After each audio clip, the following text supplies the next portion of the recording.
Have you ever had that feeling that no matter how hard you try to be fair, kind or respectful, there are people who never give it back? And worse, the harder you try to be nice, the more they take advantage of it. In the end, you get that bitter taste in your mouth, like if you were invisible, used, or even downright humiliated. If this speaks to you, there's something very important I must tell you. Respect can't be won by shouting.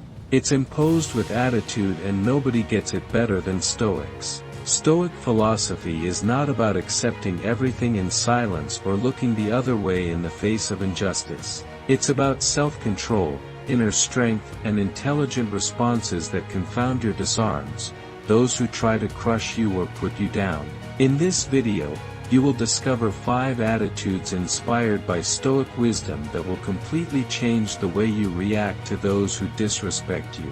No aggressive responses, no messy manipulations, just simple, profound and ultra-effective attitudes that show, not to mention that you respect yourself. And when you respect yourself, the world starts to take you seriously. You'll learn to focus on what you control and let go of what's not worth your energy. Set clear limits without losing your cool. Use silence as a weapon of power. But be careful what I say now. The 5th attitude is the most powerful of all. It is capable of breaking toxic patterns, of driving away those who don't deserve you, and of rebuilding your self-esteem from the inside. Few people are able to apply it, but those who do are never seen again. So hang in there until the end, because maybe what you're missing today isn't screaming for respect, but learning to stand up like someone who doesn't need to beg anything at. And before you dive in, if you've just arrived on my channel, don't forget to subscribe and activate the notifications to continue receiving my content, and I hope to help you live a more meaningful life. When a colleague tried to foist a job on him that wasn't his, Luke simply replied, "Sorry, I can't take this on charge right now." He remembered a phrase attributed to Mark Aurelius, "You become what you tolerate." And he had decided to no longer tolerate this that demeaned him. Another day, at the coffee machine, a colleague mocked his seriousness. The provocation was obvious. Luke could have responded, but he did not. He looked at him in silence, stared at him for a few seconds, then went back to what he was doing. It was confusing. The other had expected a reaction. What he got was a silent, elegant misunderstanding. Luke had read the day before and kept this sentence in mind. Sometimes not answering is the best answer. But Luke also knew that a wise reaction wasn't enough. It required consistency. He began to arrive always on time, to turn in impeccable work, to speak with clarity, without trying to impress anyone, just by being straight. Mark Aurelius used to say that you have to be like the rock against which the waves crash. And Luke decided to be that solid, present, unshakable rock. But the real turning point came when Luke stopped looking for validation, and stopped waiting for compliments, for praise, for recognition. He did things for himself. He took care of himself. He built his value from inside. Epictetus said that the true free man is one who doesn't depend on anyone's approval. And that's when Luke understood what being free meant. That's when everything changed. The same people who had ignored him before began to treat him with more respect. Not because he demanded it, but because his posture imposed itself. Luke's story is not one of dispute won or domination. It is a story of inner victory, of understanding. Respect begins at. Anyone who disrespects you hopes to see you explode. Answer with calm. Those who provoke you want you to defend yourself. Answer with silence. Anyone who underestimates you is waiting to see your insecurity. Answer with confidence. At the final, no one can take away the you decide to protect with your attitude. And when respect is born in you, it never depends on.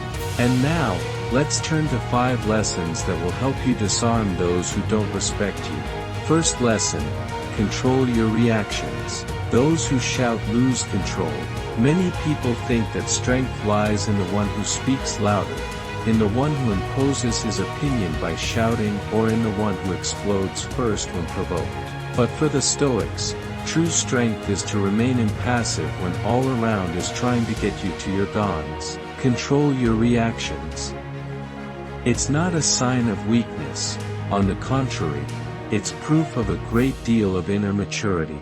When you shout, you lose control. And when you lose control, you put in the hands of others what you should protect most, your inner peace. Stoic philosophy teaches us that it's not the facts themselves that disturb us, but the way in which we interpret them. Epictetus said that it's not the things that affect us, but our opinion of them. And it's precisely there, in that space between the stimulus and the response, that lies the freedom of those who have learned to live wisely. When someone insults you, for example, it's not the insult itself that hurts you, but your inner decision to let it get to you. A nasty remark only has power if it finds a flaw in your ego. Controlling your reactions means making the conscious choice not to let yourself be carried away by impulse. It's recognizing the emotion of anger, frustration, wounded pride, and yet deciding not to become hostage to it all. It takes practice, presence, and real self-knowledge. It's not a question of stifling the you feel, but of learning to direct all that. Stoic is not a cold, emotionless guy. It's someone who feels everything but doesn't bend to anything that takes him away from his values. When you scream, you've already lost. You've lost control. You've lost your lucidity. You've lost the opportunity to show that you're above the situation. Screaming is often just a poorly disguised cry for help. It's a reflection of someone's desperation who wants to be listened to but doesn't know how to get respect. The silence, on the other hand, can carry real weight. A calm, composed response can defuse the most violent attack. Mark Aurelius, emperor and philosopher, said that the best revenge is not to become like those who hurt us. And is exactly that. Self-control is the classiest way to protect yourself from the mediocrity of others. In practice, controlling your reactions means learning to breathe before you act. It's taking a break between what's happening and what you choose to do with it. It means observing yourself with honesty, seeing what irritates you and responding with wisdom. Keeping your cool when people are looking for you. Staying nice even when it's not easy. Staying whole when everything seems to want to shatter you. The more you get to know yourself, the less you feel the need to react to everything. You end up understanding that criticism doesn't always deserve a response, that provocation doesn't need to be confronted, and that often the real power lies in not reacting, but acting with conscience. That's the difference. That's what makes you stronger. Mastering your reactions is not about crushing others, it's about surpassing yourself. It's about becoming that person who, even in the midst of the storm, remains centered. And in a world like ours, that's a rare and powerful form of freedom. Lesson 2. Set silent boundaries. Not all limits need to be announced out loud. Often, the most powerful are the ones you set with your actions, your choices. That quiet firmness of someone who knows his or her own worth. Stoic philosophy teaches us that we don't need to convince anyone. You simply have to be consistent with what you believe deeply. And when that's the case, respect comes naturally. Setting silent limits is not a question of pride, but of self-knowledge. It's about truly understanding where ends what belongs to you and where begins what no longer concerns you. It means refusing to carry the emotional burdens of others, unfair expectations, or shaky relationships. Mark Aurelius said that it's a waste of time to suffer because of the behavior of others, because we can't control it. What we can control is the way we react, the space we give, and the limits we set.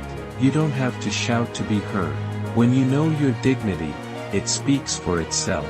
The silence of someone who respects himself often speaks louder than any speech. When you stop responding to provocations, when you refuse invitations to useless conflicts, when you choose to stay away from places where you always have to justify yourself, this silence becomes a limit. A clear message. Here, In this inner space, you don't enter with dirty feet. The real difficulty is to maintain your limits, because the world outside will test them. People will try to cross them, sometimes subtly, sometimes very directly. They'll call you cold, try to manipulate you with guilt, twisted affection, empty promises. And that's where Stoic philosophy becomes invaluable. It reminds you that you are not responsible for the emotions that others project onto you. You are responsible for staying true to your values, even if it's inconvenient. Silent boundaries are like invisible barriers built with self-respect. You don't have to justify to yourself why you should stay away from what hurts you. You don't have to explain why you won't answer calls to at inappropriate times. Why do you ignore messages from those who only seek you out when they need you, or why do you decline invitations that make you feel uncomfortable? Life is far too short to be lived according to other people's desires. The Stoic knows that his energy is limited and that he must use it intelligently.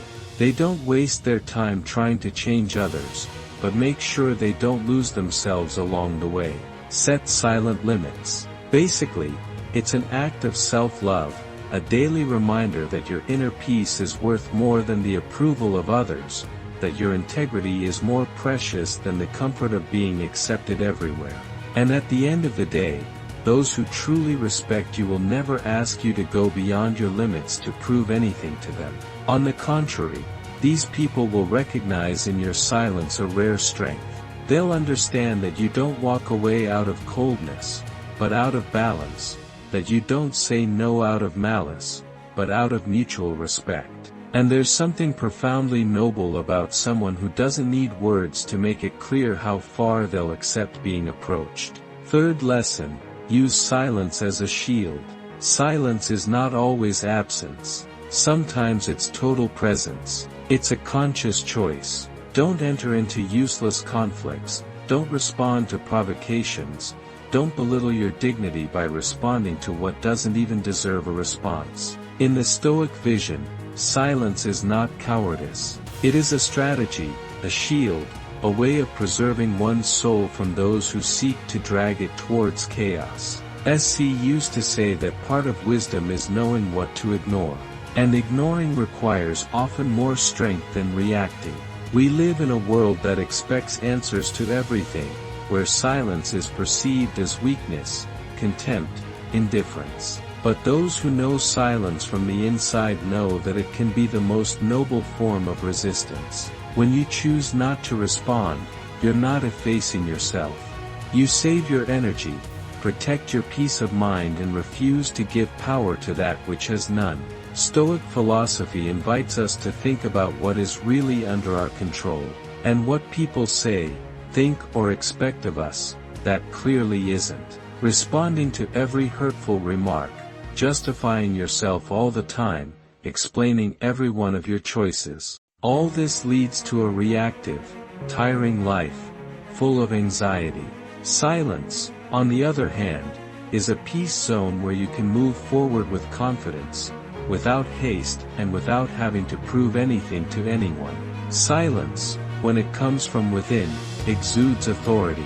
It shows that you don't need to be validated, that you don't need the last word, that you don't allow yourself to be hit by the first spike that comes along. It is in this controlled calm that true power is born. The Stoic doesn't remain silent out of fear. He remains silent because he knows that not everything deserves his attention. And often those who talk too much end up saying too much, revealing themselves unnecessarily, losing themselves in debates that only fuel disorder.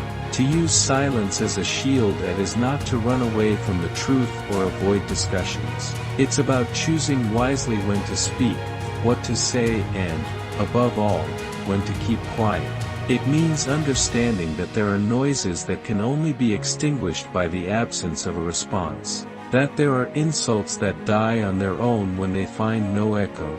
That there are people who are only looking for a reaction, and that not to offer it to them is to take away all their power.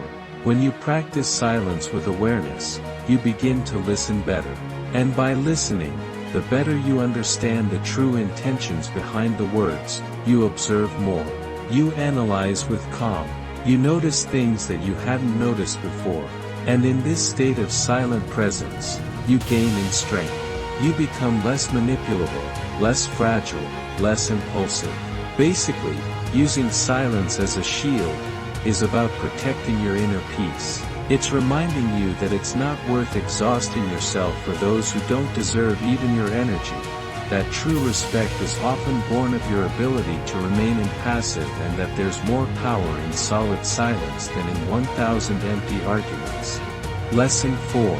Be firm as a rock in a world where everything changes all the time, where opinions fluctuate with the wind, and where people seem to mold themselves to please. Being as firm as a rock may seem strange, but it's precisely this firmness that the Stoics considered to be one of the greatest signs of wisdom and virtue. Mark Aurelius in his Meditations wrote that we must be like the rock against which the waves break. Immobile, resilient, constant. This image does not speak of stubborn rigidity, but of an inner stability that is not easily disturbed by what comes from the outside. Being firm does not mean being inflexible, but consistent.